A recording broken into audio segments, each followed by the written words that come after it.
The Thokk WeaponMaster Glove. It's been a long time coming. Is it epic? Who knows? We're about to find out.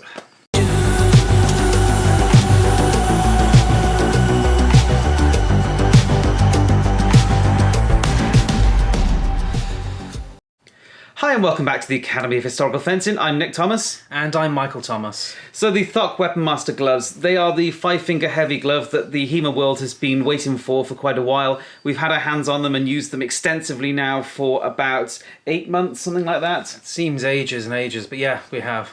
We've had them for a good while, so let's get into it and see what we think of them.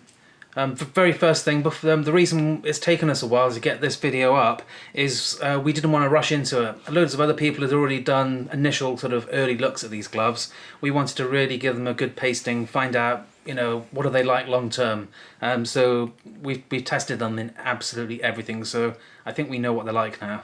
And when we did our order, we got about 25 pairs, was it? I think it was exactly 25 pairs. So yeah, 25 pairs, and they've gone mostly into the HF and a few other clubs like Jordan Mock in Academy of Steel. So they've had use extensively in our clubs and for a few other people that bought them within our order. And in terms of the ones we ordered, all but two, I think, were the standard model, weren't they? Yeah. Which is the WeaponMaster Gauntlet Pro, which is the 350 Newton model. So almost everybody bought those, and then we've got the two of the 800 Newton. Yeah. I forget what they're called. They've got a slightly different name.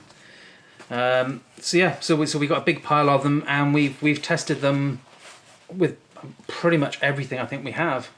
Yeah, I mean, this is intended to be a heavy glove. You know, it looks small because it is. It's very slight and it's nice and light. And people were concerned that it just looked like a, well, you know, like a motorcycle glove or a leather glove. It isn't that. It's actually quite a complex composite of different materials and is quite protective in so many ways. And so this is intended to be used for everything in HEMA in terms of medium to heavy weaponry. So that includes your arming swords, sabers, long swords. It's designed for all that kind of stuff. Well, that's very much the kind of the marketing one that right at the start, wasn't it? Is that this is the glove so that you won't need to buy another glove, unless maybe you wanted a mitten or something really light for, you know, small swords and stuff. But it's supposed to be the glove that will do everything, and actually give you a 5-finger glove that's suitable for, you know, your open hilt sabers and long swords and arming swords. Because again, people have been using mittens for all these years, and mittens are good in their own right, but come with some issues. Particularly in terms of, like, you know, dexterity and, you know, after all, we are doing unarmoured fencing in almost all elements of HEMA that we do, and so we want a glove that most closely represents unarmoured fencing. Yeah, you ideally want a glove that is like not wearing a glove, don't you? Yeah. So you can just hold a sword without a glove, but we like our fingers, so we can't. So what did you think of the protection?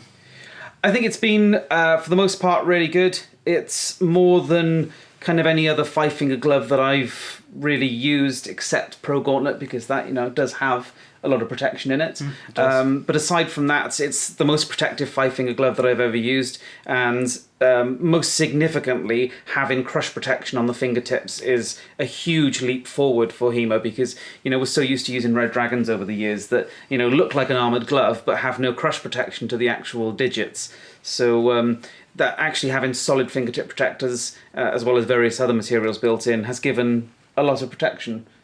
Yeah, and in terms of that, just knowing how the actual glove is put together, it is a two-part... Can I take this apart? Yeah.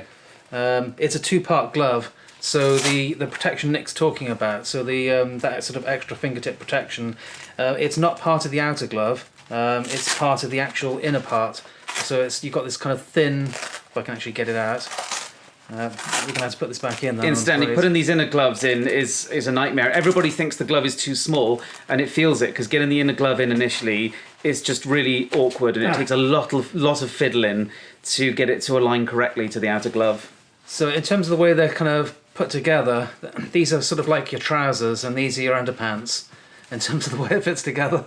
It's just... I don't wear armoured underpants, for sure.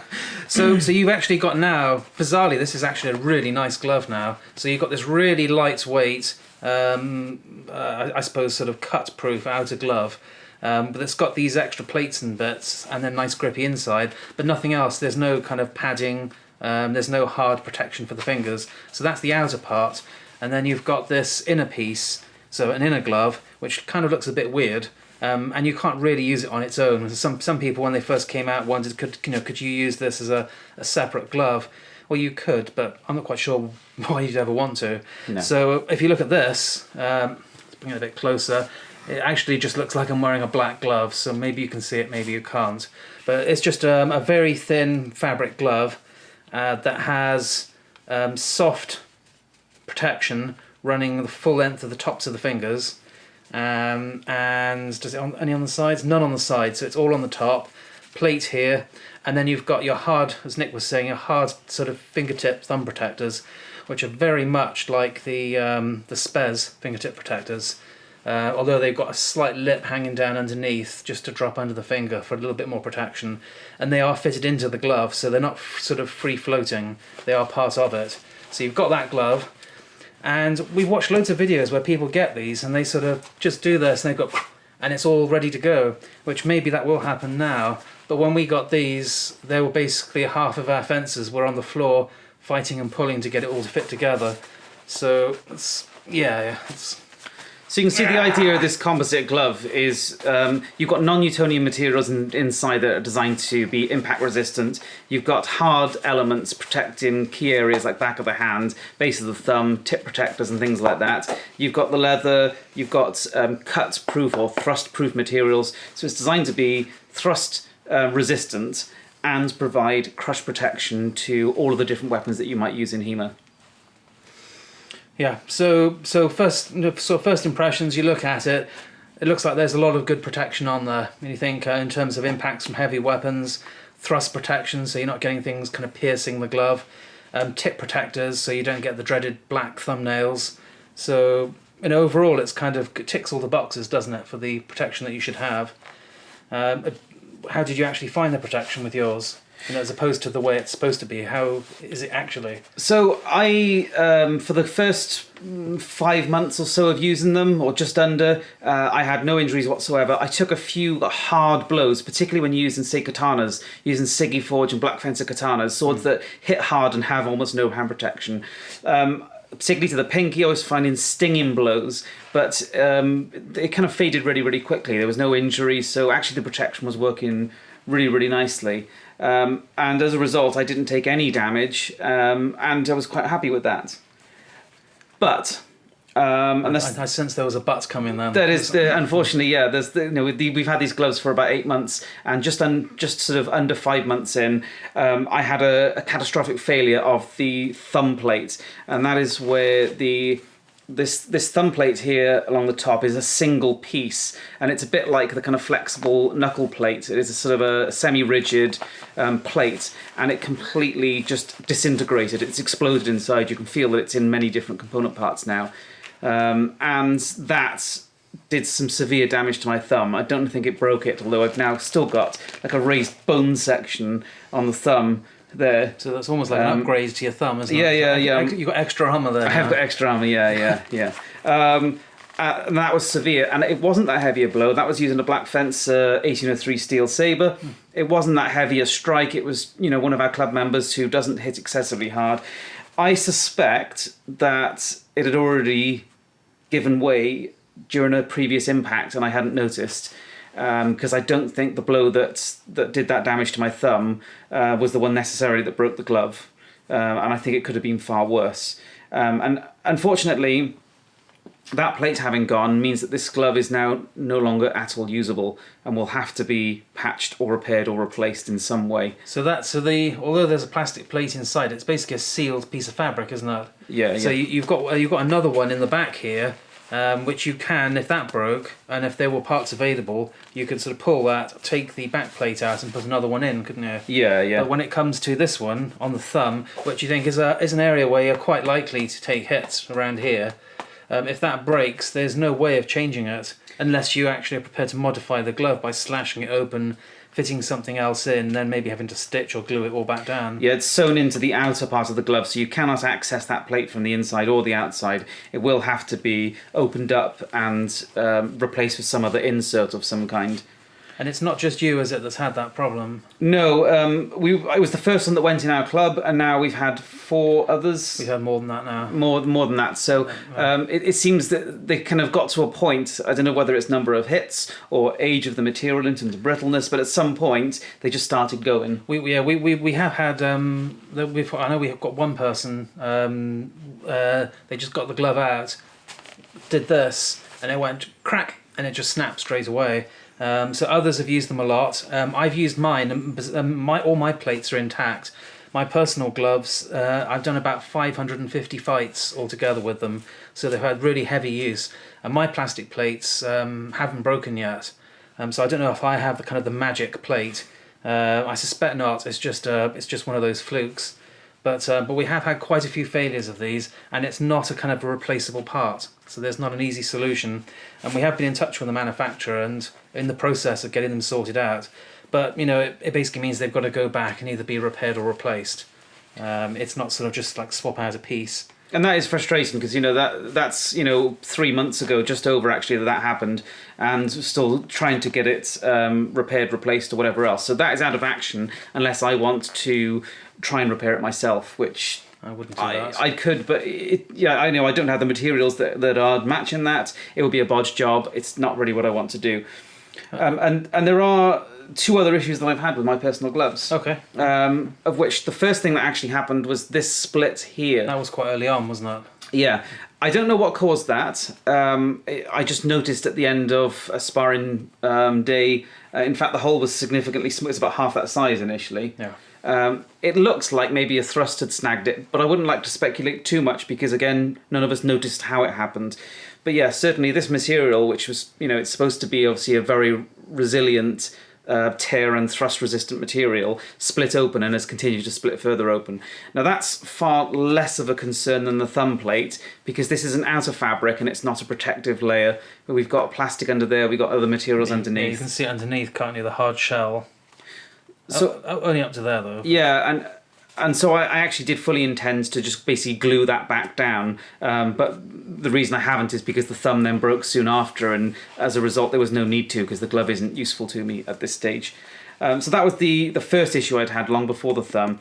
And the other issue I had just before the thumb broke is the material on the inner thumb has gone completely, so that I can actually... It's on this one as well, actually. Which is strange because I don't use the left anything like as much. So actually the thumb has gone completely through on the inner and outer glove. So that's basically where I'm gripping sabres especially, and just the wear, maybe rapiers as well and side swords, the wear of the inner glove against the sword has caused it to wear through. So that was not through hits or sword blows or burrs, that's through abrasion against sword grips or guards. And if you look at that one, you can see the material has gone quite bubbly, and then it's got holes right through it there because it's worn down. And that's more surprising because I don't use my left Thokk an awful lot because most of the time I'm fighting, one-handed swords or maybe longsword, and longsword shouldn't put so much wear through them. No, I haven't been doing that much offhand work recently or left-handed fighting, so as you can see, it doesn't even feel fully broken in that glove actually. No. So yeah, in terms of my personal gloves, I had 3 failings, of which the thumb going through obviously means that there's no longer a full protection in terms of cuts and thrust protection from blades, like burrs and things. The outer one, less of an issue, but yeah, the catastrophic failure of the thumb is a big deal. Okay, excuse me. And in terms of my gloves, these are both Next gloves, but in terms of my gloves and sort of any injuries, I've taken no injuries, but I have had 3 sort of concerning hits. The most recent was when we were doing some spy-hander and polearm fighting. So this was actually on my left hand, so I had the thumbs facing each other, so I had the staff was up and I was fighting, and I took a hit to the outside of the wrist here, on the... Yeah, right, sort of around about here. So just, yeah, right there. So you can see this kind of it's not hardens, but there's like a padded piece here, and then just the inner glove. So I was holding the glove up here, which if you were using a long sword, you might have cut, brought it around, gripped it, half sworded to strike. So it's not something unique to polearm. You might have brought the hand up here, or you might have had a dagger and you brought it up, and the sword comes in. And it was a synthetic bill that struck just here, and there's no protection other than the actual kind of stab-proof part. Or you haven't got this kind of padded piece, you haven't got the plastic, and there's no extra padding material. I don't know if you can feel it on your one there. Yeah. But it's just very, very thin. It was just like getting stabbed into the hand, straight underneath, and that was coming in here. And if you clench the fist, you can see that there is this bit around here, not an awful lot of protection. Now, on top of that, there was also, let's have a look, I'll just find it. Can't find it now. Yeah, on the lead finger here, if you go behind this kind of knuckle, there's a point right here where there's no actual protection. I don't know if you can feel it on your one there as well. So on the, sort of that bit there. Oh yeah, yeah. Oh yeah, yeah. There's just nothing there. So I'm pointing these out because these are kind of hard-won lessons. So you've got these nice hardened plates here, another hardened plate there, but then there's just no padding here. So I took a hit. It was synthetic, so it was no more than just basically it stung for a couple of days. But if you get hit between those 2 points, you basically got stab-proof material and not an awful lot else. If you come to the side, basically the hard layer stops there. So anything below that point doesn't have any kind of significant padding protection. And I've heard anecdotally from other people that have been hit that there are these kind of points just occasionally on the side where there isn't sort of complete protection. So you've got a plate or padding, and sometimes neither. So it doesn't come up all the time, but it's just something to consider. That you've got these kind of areas. If you were, say, going full contact steel, if I'd been doing that and I got struck here, that is really going to hurt. I'd be surprised if that didn't cause some mischief, maybe even a break. So just something to bear in mind. And last thing, in terms of durability, we did also have some stitching sort of quality control issues, didn't we? Yeah, we can't really show that here because these are okay. But if you look at this particular glove, hopefully you can see on the camera. You can see with the way it's stitched around here, so the way it curves around, and we've had that stitching on a number of gloves just come completely apart. And one of those was the more expensive one, wasn't it? Yeah, and also at the base of the hand along here as well. I haven't seen that. Yeah. Okay, and that's all stitching, isn't it? It's all where the material joins another piece. Yeah, yeah. It's either the stitching's broken or perhaps the material's pulled away because it's too close. The stitching's too close to the edge. I'm not quite sure, but there's either a durability or a quality control issue there where they've just opened up. Yeah, because I know the 800 Newton ones. I think it's the 800 Newton. That basically tore on the first day, didn't it? Yeah. So I can't remember who it was that bought them, but he put them on. I think Spar did one fight, and it had already started to pull away on the stitching. So overall, there are a few durability issues in terms of stitching, and the real concern, of course, is these plates that are they're significant parts of the protection. In fact, when we first bought them, the back plates here all had to be replaced. Now we were told once they'd shipped that they would have to be, didn't we? In fact, they arrived without the back plates, a lot of them, and we had these replacement ones sent because the original ones were just shattering all the time. So this is presumably a different type of material, but some of them are still failing. Assuming that this is the same material, I don't know. Yeah, yeah. It might be maybe the old material that's in them. But have we had any of these plates break? No, we've not had any back plates because we got a new version of them. They've been okay. Okay, so maybe all the rest of the bits are the old plastic, so maybe that's why they're breaking. But who knows? So in terms of protection, I found them, aside from the few material failures which need to be addressed, and you obviously found a few gaps here and there. Aside from that, I found the protection really good. Well, yeah, I've basically been using them as pretty much my only glove since we got them. Yeah. I've just got, it says about 550 fights in them with every kind of weapon combination you can think of. And whether they're a perfect glove or not, if I'm going to fight somebody, they're almost always the glove I grab. I just get the Thokk, slap it on, let's start fighting. So overall, in terms of protection, aside from the failing particularly as the thumb material, which has been a problem, obviously it put my glove out of action. Aside from that, and Mike has obviously mentioned a few little gaps here and there in terms of protection, I used mine for 5 months for hundreds of fights, and they were my go-to glove for any time I needed a medium to heavy glove, which meant basically everything except small sword and rapier. And in that time, they served me really well. Go-to glove, really excellent. I think. Yeah. I'd agree. I'd just keep pulling them out. There are a couple of things you've got to bear in mind. A lot of people seem to have issues with the length of the fingers. I think a lot of that is often where the inner glove is not fully seated properly. So you need to put the inner glove inside, and then you've really got to give it a good pull. Make sure those fingers are going right to the end. If they do that, like if you look there's no movement now, so my fingers are pushed right into the tip protectors.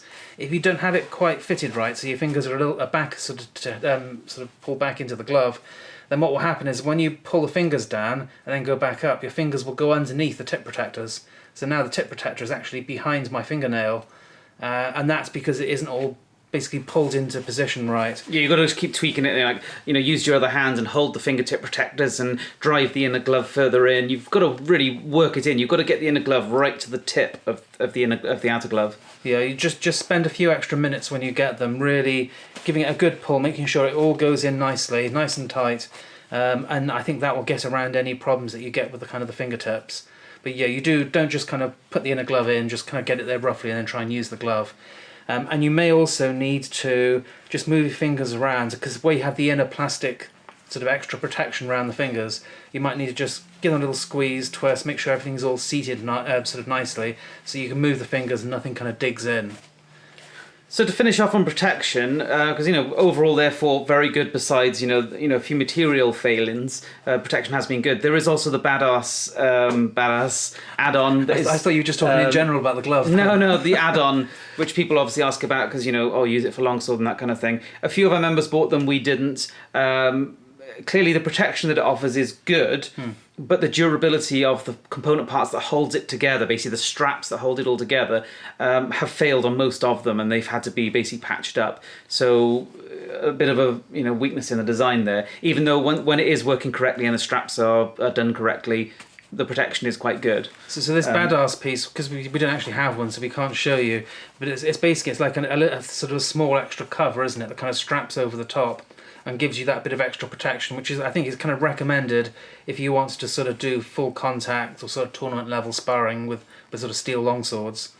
But as Nick says, I think we had some people where they kind of broke and the straps came off as soon as they fitted them. Yeah. And they just, in general, the opinion of them wasn't great. So it's the kind of thing where I think it needs a slight redesign in terms of, well, especially when it comes to, say, the durability of the way it all kind of fits together, so it doesn't fall apart, because it's going to take the brunt of the impact. It's going to catch on things and pull and move around, so you don't want it ripping off. I mean, for me, I didn't buy them because I didn't want the bulk of the extra component for running with sabres and side swords.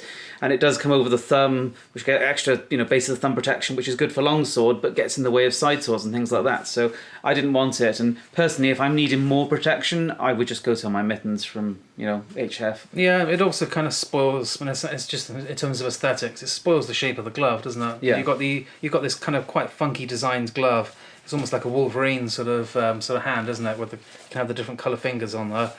So you've got all that nice stuff, and then you've got this kind of extra plate, which it kind of looks like it's been shoehorned onto the actual glove. Yeah. So in its current form, not really recommended, that part. Whereas the basic glove overall, as long as you haven't got any sort of structural failures, is a pretty solid glove, isn't it? Yeah. So protection has been really good. Besides, a couple of material and quality control issues. And so if we go on from protection, what in terms of design features, what do we like and not like about them? The size is really good. I know we talked about this before, but how small it feels on the hand. A lot of these 5-finger gloves can end up feeling really bulky and they don't really fit into anything.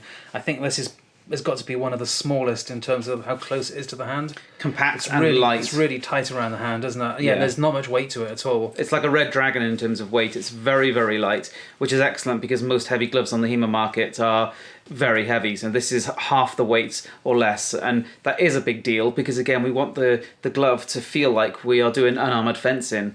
If you've got a glove that is as heavy as a basket hilt, why don't you just use a basket hilt? That kind of idea. So, in terms of weight, bulk, all really, really good. And yeah, because compared to a red dragon, even that it's kind of it's a much sort of thinner glove, isn't it, than a red dragon? Yeah. Because you think you've got those kind of extra sort of plates and bits fitted on there as well. Just overall, the whole thing fits really nicely to the hand. I'm saying that if you're looking at buying a pair, I would heartily recommend that you find somebody that's already bought a pair and try them on, because the sizing was a little bit weird, wasn't it? Yeah. So I measured my hands when I placed the original order. I think I was on the 9 centimeters on the width, which puts me most definitely into the medium-large category. But when they arrived, it was just way too big, and I think a lot of people found that they'd ordered a size maybe a little bit too big. So I ended up going for medium. So instead of going for the medium-large, I went for the medium. I'd call the medium-large really more of a large.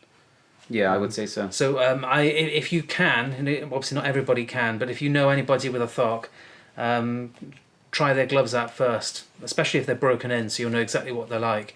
And use that to decide which glove to buy. I'd be wary of just doing the measurements and then throwing the money off into the post to get them. And there's not a huge amount of margin for error on the sizing, because if you go too small, you're really going to struggle with them.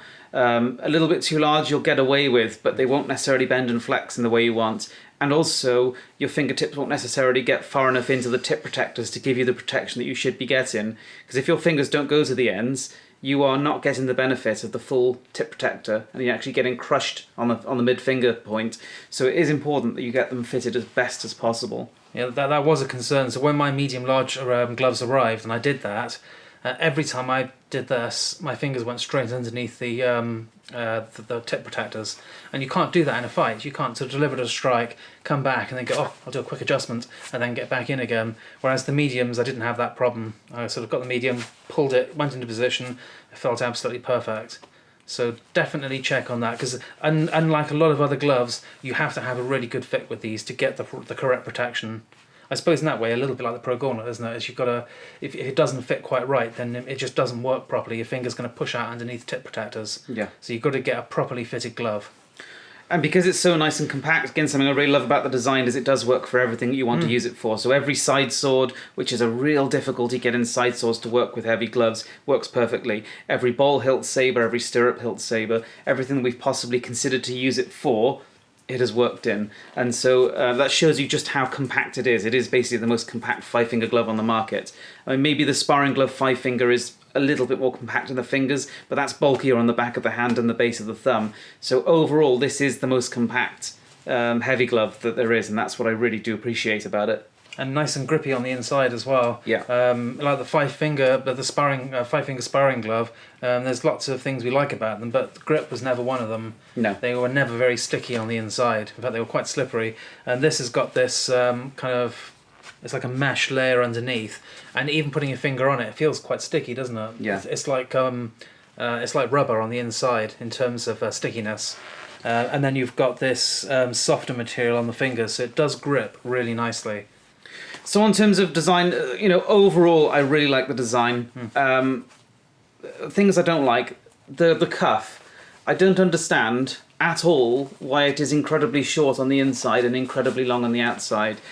It needs to be matched a lot more closely. So it needs to be a short cuff or a long cuff. It doesn't have to match exactly, but I don't understand this relationship. And basically, it's like a little flap you got going on there. That tends to, and it keeps flattening down all the time because it goes in the bag and it flattens down, and it's not the worst thing in the world, but it's slightly annoying. And then it's quite large in terms of when it moves around. It's a big cuff, and yet the inside, it's short and lacks all this protection. So I just don't understand why we didn't go all short or all long or something in, or all medium, which actually I think would be better, is to go somewhere in the middle and balance off the front and the back, or let's say the top and the bottom. So that cuff, again, it doesn't irritate me too much, and I haven't suffered with it that badly, but it's a slight irritation, which I just don't think really fits the glove particularly well, and especially as when this is all so compact and sleek, this all kind of is like a gigantic sail. So I don't think that cuff, particularly the outer, is at all that ideal. No, it does come out quite wide as well, doesn't it, looking at it there? Yeah, I mean, when I'm sparring with it, I don't really notice it too badly, so it's not the end of the world, but I just don't see the point in having it that long there and that short there. Better boost the protection here and make it less bulky here. That's my feeling on the cuff. I think that's fair. Yeah. Yeah. So what do we think in terms of price? Because there's price it's important, isn't it? You only have so much money to spend on equipment, and this is not it's not a glove that's going to replace all of your gloves. So what are they? About €275, something like that. I think so. It'd be best if you check the pricing because things are in such a state of flux at the moment. Whatever price we say, it'll probably will have changed by the time this video comes out. But they are on the pricier side. They're not the most expensive glove out there. They're about sort of 2/3 the way up, aren't they, in terms of pricing? Basically they are the high end besides Pro Gauntlet because that's a big jump again. Yeah. But if you take them out of the equation in terms of pricing, they're kind of up there at the high end, aren't they? Yeah. So what did you think they were? About 275 for the base glove, I believe. 275 euros. Okay. So 275, and then the Red Dragons are about 70 or something. So there's a huge jump up from a Red Dragon. You could buy many years worth of Red Dragons. Not that they might protect your hands, but you could buy lots of them. So yeah, there isn't anything really, is there, in terms of sort of similar pricing? But there's also nothing really similar.